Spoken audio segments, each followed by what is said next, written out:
In a conventional physics class, you do something really simple like drop a ball toward the ground and you measure what is the value of acceleration due to gravity, and you hopefully get something pretty close to the correct answer.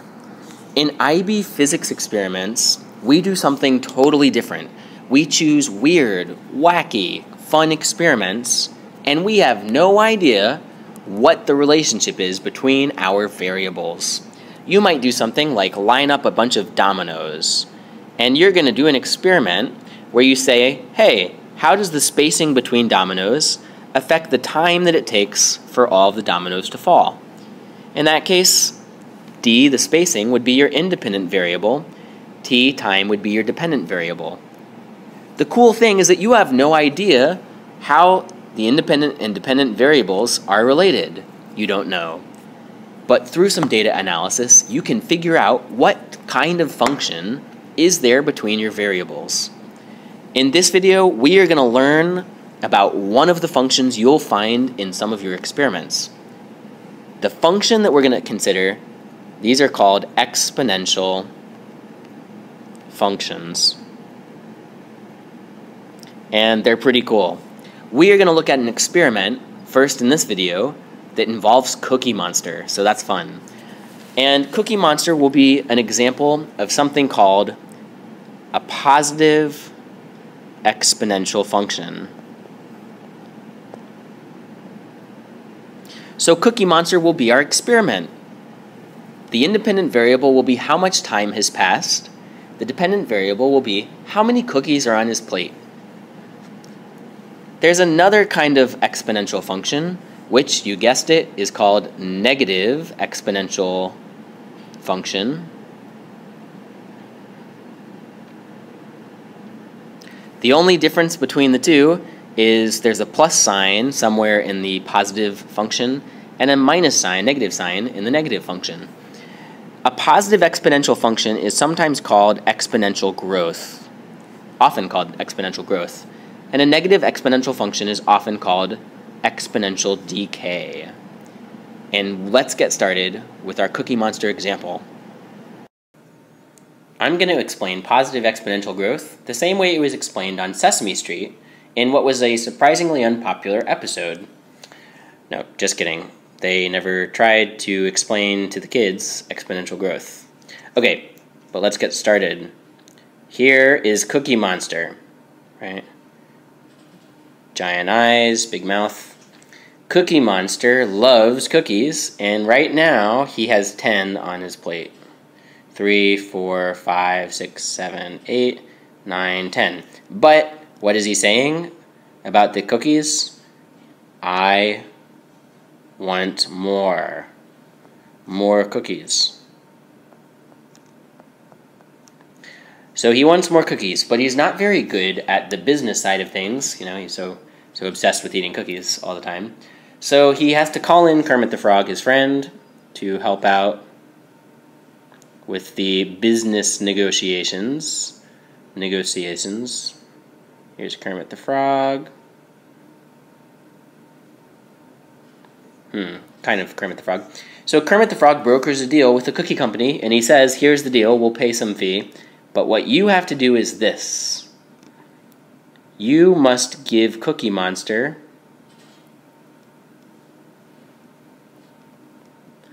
cookies every 5 minutes. And how many do you give?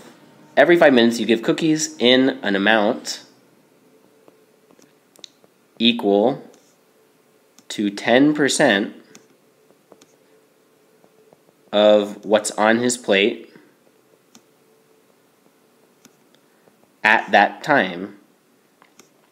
This is a very, very clever deal. That's why Kermit is the one who struck the deal. Okay then, we're almost ready. Since we're going to be counting cookies, we need the count with his funny ears that I did not successfully draw, and his eyes, and kind of the funny nose, his little teeth, and of course the widow's peak. His ears seem a little low. Okay, there's the count. He's going to help us count how many cookies there are. 1, 2, 3. All right. When no time has passed, when the time that has passed is 0, how many cookies? Let me move this over just a little bit. When t is 0, how many cookies does Cookie Monster have? Just the 10, the initial amount that are on his plate. If we wait 5 minutes, how many cookies now are on his plate? Well, we have to add 10% of the cookies on his plate, which is 10. So 10% times 10 is equal to what? Well, 10% is no different from 0.1. Hence, when you multiply by 10%, you always just move the decimal place over to the left 1. 10% of 243 is 24.3. So 10% of 10 is just one cookie. The cookie company adds to the plate 1 cookie. There it is. And now Cookie Monster has 11. If we wait 5 more minutes, so that a total of 10 minutes has passed, now how many cookies will Cookie Monster get? Well, he'll get 10% of whatever is on his plate, so he'll be getting 10% of 11, a bigger number. And 10% of 11 is 1.1. So when you add that to how much he had, 1.1, so I'll put a little crumb there for the 0.1. Now he has 12.1 cookies. If we wait another 5 minutes, how many cookies does he have? Well, we have to add, I'm running out of room here, we have to add 12.1, but 10% of that, so 1.21. Right now, when we add 10%, we're taking 10% of 12.1, which means we are adding 1.21. And when you add that to the existing number of cookies, 1.21, Cookie Monster now has a total of, what is it? It's going to be 13.31. 13.31. Gosh, my writing, no good. And the last one, at 20 minutes, how many cookies do we have to add to Cookie Monster's plate? We have to add again 10% of what's on there right now. We're adding 10% of 13.31, which is 1.331. Right? When we move the decimal place over, that means we're adding 1.331 cookies. So I add 1.331 cookies. And now the number of cookies he has at 20 minutes is 14.641. So there it is. Something to notice. I'm putting boxes since I ran out of room. Here we go. Those are together. These are together. Something interesting to notice. The amount of cookies that we added every 5 minutes increased. First we added 1, then we added a little bit more, 1.1, and then we added more even, 1.21, and then more still. So the number of cookies that we add gets bigger and bigger and bigger, which means the rate at which his cookies on the plate grow is increasing. As time passes, he's getting more cookies per minute than ever before. So this is one of the hallmarks of exponential growth. In this experiment, the independent variable is time, and the dependent variable is the number of cookies. We're going to move to the next slide, and we're going to actually write down an equation describing this growth of Cookie Monster's cookies. I will begin by writing the general form of exponential growth. Here's the general form of positive exponential functions. D, your dependent variable, is equal to some starting amount of the dependent variable, times e, Euler's number, to the power of positive lambda, something called the growth constant, times I, your independent variable, times I. So let's unpack this. It looks pretty scary. D is simply the dependent variable. It takes on different values, right? The quantity of it changes, how much there is changes. D sub 0 is an interesting thing. It's a constant, it doesn't change, and it's how much, try that again, how much of your dependent variable, how much D, there is when the independent variable is equal to 0.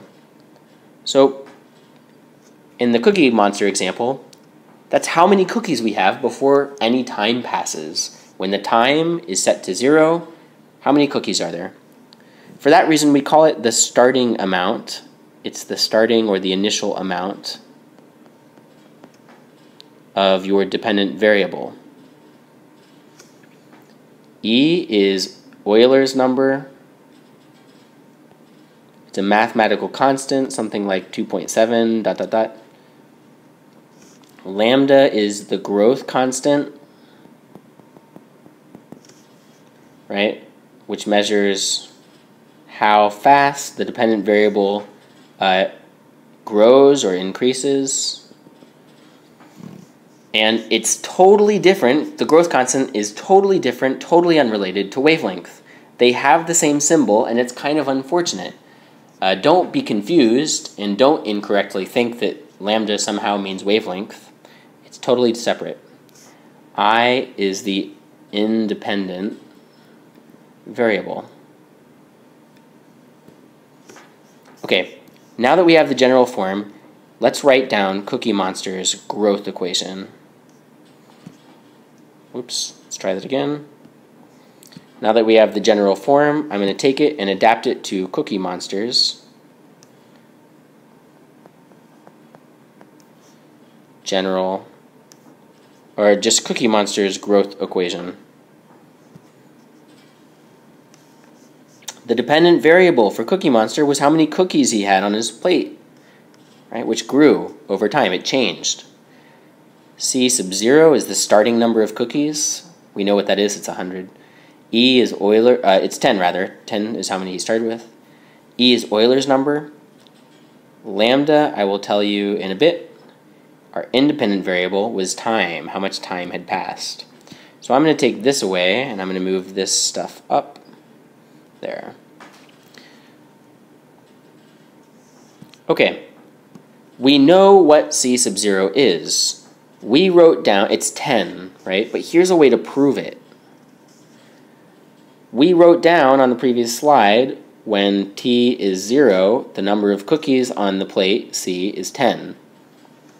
So use this. Let's plug this in.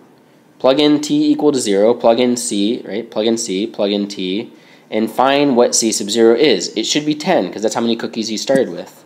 Let's see if that's right. Here we go. I'm plugging in the value of C is 10 when T is 0, rather. Now, we don't know what the value of lambda, the growth constant, is, but we don't need to know for this, because lambda, no matter what it is, anything times 0 is 0. So the entire exponent becomes 0. And of course, anything to the 0 power is 1. So what we get is 10 equals C sub 0, the starting amount, which is exactly what we expected. That's what we should get.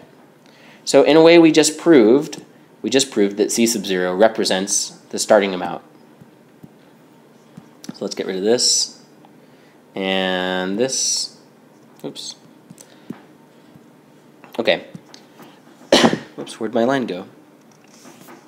So I'm going to come in and rewrite the equation. I'm going to replace C sub 0, the starting number of cookies, with 10. In this case, lambda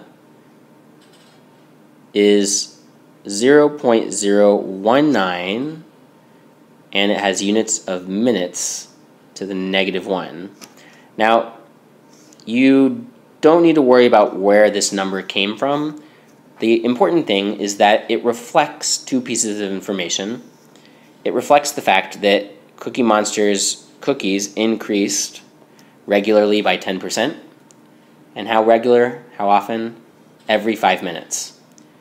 So in a way, in a very real way, lambda measures how quickly the cookies increase. So I can replace lambda with positive 0.019 minutes to the -1. Don't worry about the units right now. Times time. How many minutes have passed? And this is the Cookie Monster growth equation. It is a function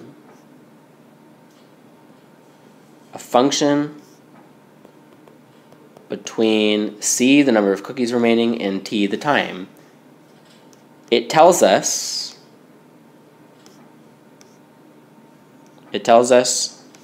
how many cookies there will be at some time t. So you could plug in different values of t, and in fact I encourage you to even plug in the values that we saw from before. Go ahead, use this equation, put it into your calculator, and replace t with 5 minutes, and you'll get 11 cookies, right, which is what we saw from before. If you replace t with 5 minutes, calculate, you'll get a value of c equal to 11. If you replace t with 10 minutes, then you'll get the same thing from the previous slide. You'll get c equal to 12.1.